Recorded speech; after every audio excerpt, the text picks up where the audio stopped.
Well, here in New South Wales, we're going to hit 80% first dose today. It's a good sign because Gladys Berejiklian has confirmed that she will be fronting that media conference at 11 a.m. today. But first, let's go live to the New South Wales opposition leader, Chris Minns.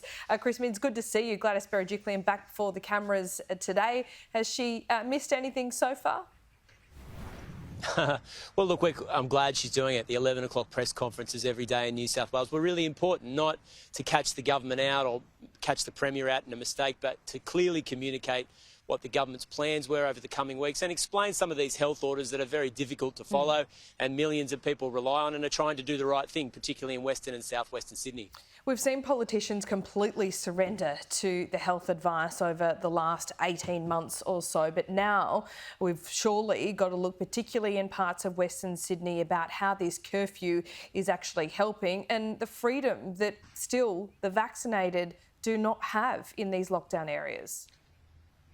Yeah, the overwhelming message from Western Sydney and South-Western Sydney is to lift the curfew. People perhaps in other states in Australia wouldn't be aware that there are two sets of rules in the one city in Sydney at the moment, and 2 million people are under a curfew, which means they have to be home at night from 9 p.m. to 5 a.m. And it's a funny thing, but I'm hearing from people that have to make a decision at 8:30 at night whether they do the dishes or go outside and do exercise. And as the weather heats up and the nights get longer because of daylight saving and other things, the government needs to really urgently address this.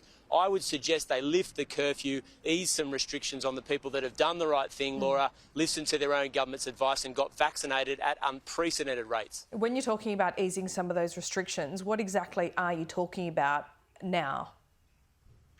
Well, look, the first thing is lift the curfew. That's the most important thing. You've got 2 million people in those 12 local government areas that are under a strict curfew. The second thing is we're slightly worried and concerned about some messaging from the government that they'll further cut Sydney up, like split one suburb away from another. Now, restrictions need to be eased for all of us at the same time. The promise from the New South Wales government to millions of people was, if you get vaccinated, freedoms will be returned to you. And I don't like, it's a little bit like Lucy with the ball in Peanuts, constantly taking it away at the crucial moment. Really, freedoms need to be returned to vaccinated people. That's what was promised. And if that doesn't happen, many people will be unhappy with the New South Wales government.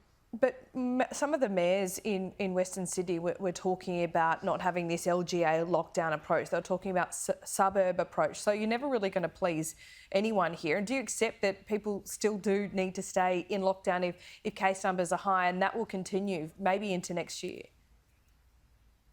Well, no. I mean, obviously, if people are vaccinated at 80% within a community and infections in that community are dropping and we're seeing them stabilise in large parts of Sydney, then we'd call for a consistent approach. I mean, that's the only fair way of ensuring restrictions are complied with by millions of people, and there's a sense of fairness in Australia's largest city, which is Sydney. I mean, at the moment, many people believe, including the New South Wales opposition, that there has been an approach that hasn't been based on the health data, because you've got a suburb or a local government area like Burwood, which has very low case numbers. Across the road in the city of Sydney and in the Inner West Council, you've got higher case numbers. So it doesn't make sense to millions of people, and it feels arbitrary for those that are living under that regime. Chris Minns, what do you say to business who have had the worst 18 months of their business lives, you could safely say, and now they're looking at having to police this vaccine, unvaccinated and vaccinated clientele when they finally start to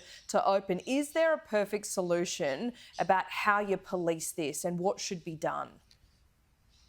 No, there isn't a perfect solution, but I take what was said by Mr Mulvaney, your previous guest, that said Australia's missing out on deals at the moment and it is affecting the Australian economy. We're hearing from businesses, particularly in Western Sydney, that are suffering major downturn in economic activity. The data indicates a 70% drop in turnover in some of those local government areas. Perhaps 1 in 6 jobs are at risk of not returning once the lockdown is lifted. So we need an economic package to make sure these businesses survive the lockdown and that we don't have an economic calamity on top of the health pandemic. That needs to be the situation in Sydney at the moment. And it's not as simple, Laura, as lifting the restrictions, opening the door and turning the lights on. Many of these businesses have suffered acutely over the last 12 weeks. They're going to need help from all governments and all political parties to get through this difficult period. It was really interesting talking to him. I'm glad you heard that part of the interview as well, because he's simply putting, an actual some evidence behind what we did fear, didn't we? That Australia, because of some of the Labor Premier's state border closures, you'd have to say, is missing out on business investment, and that might hurt us economically long term.